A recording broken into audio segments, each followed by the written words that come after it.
And today, me and my team would like to present to you Puzzle Knights, a third-person hack-and-slash adventure fantasy game. Next slide. So pretty much the high concept of Puzzle Knights is that it's a third-person hack-and-slash puzzle adventure game with set in a world of fantasy, magic, and sorcery. The players will guide the puzzle knight, Sir Morpheus, as they attempt to battle their way through a mystical and challenging maze in the hopes of defeating the evil sorceress Mirage. So pretty much the narrative of our game is the evil sorceress Mirage, pictured here, has cast a curse upon the kingdom of Rodrum, has frozen all the king's army and destroyed all the crops, sending the kingdom into chaos. The king's advisor, Wizard Goodman, warns that the only way to save the kingdom is to defeat Mirage and destroy her enchanted staff, pictured here. With the king's entire army of knights incapacitated, the king must turn to his final, unharmed knight, the dim-witted but brave Sir Morpheus. Only Sir Morpheus has the ability to make it through Mirage's maze, as he is gifted with the Lightbringer sword and the Juggernaut shield, powerful weapons that will enable him to combat Mirage's army and hopefully save the kingdom. So these are just some concept art that we started creating. This is our Sir Morpheus, our titular character, the puzzle knight over here. This is Wizard Goodman. He will act as a vendor of sorts and a guide in the hint system throughout the game. I'll get into more how he appears later on. But basically for Sir Morpheus, he's quite a dim-witted, foolish character, but at his heart he's quite brave and he's more than willing to take on this quest to save the kingdom. We also have the King MacGuffin, who's not really a big featured character, but is merely sets up the premise of the game. So next slide. These are our concept art of our bad guys or enemies. So as you progress through the maze, we're hoping to have increasingly harder enemy times. So we start off with your normal grunt, or they have a melee abilities. So that's up there. Then our second one down start getting a little more intense. We start getting ranged enemies. Then we start getting a shaman that has magic and area of effect attacks. And so on and so forth. We keep building up our enemies and introducing new challenges to introduce to the player. And then we have Mirage, which is all-consuming evil. She possesses all the abilities that these other enemies will possess, and she will be ultimately the final boss for the game. Now, also to show you, this is some of the concept art that we started developing to go along with our premise and stuff. So over here, we have some of the enemies' weapons. We've got the bow, Mirage's staff, we've got some of their shields. We also have, this would be an example of the knight's, the Lightbringer, and his shield. While it looks feeble, that's kind of the joke, it's such a powerful weapon. This would be some of the clubs that the heavier melee characters would be using. We also have potions that Morpheus would be able to consume. And over here we just have some Maya models of some other weaponry, along with some treasure chests that we'll be able to open and possibly reveal some hidden bonuses or effects that will help you progress through the maze. Over here we've just started 3D modeling the initial goblins. Next slide. So now moving on to game progression. So basically we've separated the game into 3 parts. So it starts off, you're in the King's Court, you receive your quest, you hear about the base narrative. We don't want to spend too long on this because the premise is fairly simple. There's a curse, you need to stop it. Now, the more important part is the middle gameplay. So, boiling it down, the player will have to navigate through a maze that we will design and ensure that it is a standard of which we feel is both challenging but not too difficult. The player within this maze will need to solve individual puzzles, which I will demonstrate later. They need to collect certain items that help them progress their abilities and so forth. And they'll also need to combat enemies, which is where that hack and slash gameplay comes in. Another note in the middle, we made the idea mainly to separate and explain the degree of enemies. The maze will be split up into 4 different segments, much like the game Rogue Legacy, how the castle has 4 different points. The castle will be in, sorry, not the castle, the maze will be in 4 different segments, which each reflect getting closer to Mirage as they become more evil and so forth. Basically, our end game is you defeat the final boss, which in this case would be Mirage, you claim the enchanted staff, you return to the kingdom, everyone is saved, you win. Also, upon completion, we will have the time at which it took you to do it, any coins, enemies, and then back to your main menu. Now here's the concept art of what I was talking about before about the different sections of the maze. So basically, we start off, it's a normal maze, nothing too sinister about it. There will still be enemies around corners and stuff, but it will not nearly look as damaged or scary. Then we start progressing a little further. We start getting some cracks in the hedges of the maze, and the leaves starting to change color, but still retaining a certain level of normality. So next slide. However, once we start getting a lot closer to Mirage, trouble starts setting into the maze.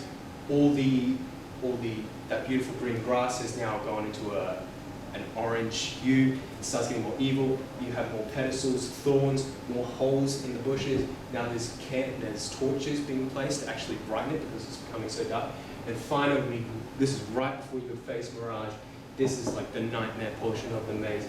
You have prickly thorns everywhere. There's holes all throughout the maze. We have lava pits surrounding certain parts of the ground, creepy looking trees, and fog everywhere. So that progression really follows on through. Next slide. Now we'd like to show you the main game mechanics. As I said before, the main game mechanics will involve the player moving throughout 4 sections of the maze to reach the evil sorceress Mirage and defeat her. The player will need to not only defeat the enemies, but also complete puzzles, which involve pattern recognition, riddles, and avoid environmental hazards, such as that lava, jagged thorns, pitfalls, and icy floors, and then a lot more that we'll be developing. So now I'd just like to point out this is I've taken this 3D person asset from the Unity store. We will be creating our own thing. This is simply to demonstrate what moving through the maze would be like. So you come up through the maze, nothing there. So you progress forward, and the players would see there's a giant pit there. Now for the purposes of this, you're actually able to jump over it, but in the game it would be too far to jump over.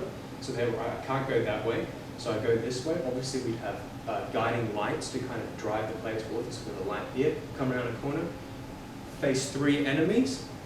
Upon defeating these 3 enemies, this will provide the player with perhaps a box or a boost, so now they can now retreat back to the jumping point.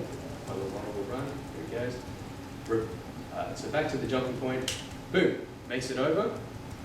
So that they then continue through, and obviously people discover we could have a special object here for the means of exploration.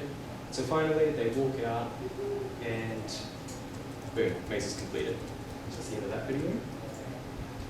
We also have another video, next slide. So basically here in mechanics, we've got all our control schemes for both platforms. So we've got the Xbox controls there, along with the PC one. Again, this is using the 3D asset, play the video, and this is just a short demonstration of some of the features our game will have. So basically, when you go into combat, you're going to go into this strafing and aiming mode. So when he goes into combat, shield comes up, he'll move left and right around the enemies and stuff, and you will be able to attack and block in this position. This is just an example of our running and jumping. I guess enough for that video. This is our user interface. So this is one I created. Again, this is a sourced asset just for purposes of this. I've just taken a screenshot thing. So basically, we didn't want to make it too overcluttered. You've got your health meter up top. You've got the sword and shield emblem in that top left, which indicates to you based on how full that blue bar is and its glow, if the special ability is ready to be used.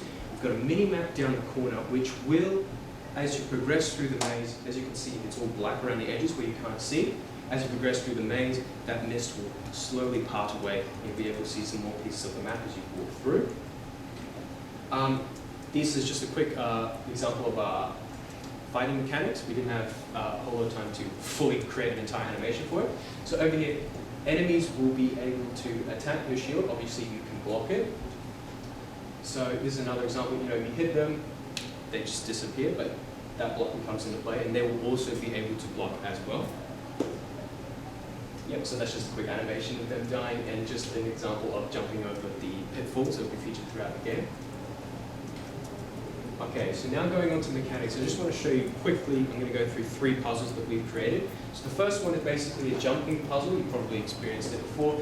You enter a room, it's going to be tiles all over the ground, and you'll need to jump on the correct sequence of puzzles in order to make it across to the other side. Now, in order to make this easier somewhat on the player, before this puzzle is encountered, there will be subtle hints throughout the maze beforehand, and each trapdoor will give this player about half a second to jump off it to continue playing.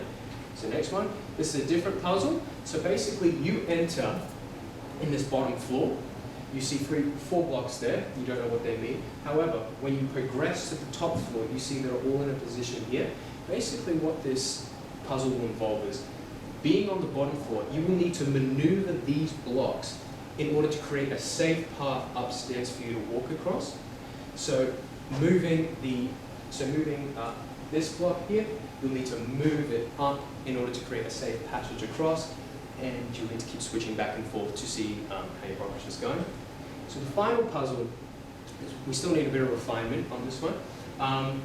So basically you walk into a room, you see 3 doors, and then progressively you need to keep going, you need to choose and find out the correct door to walk through, otherwise you'll return through the door you came out.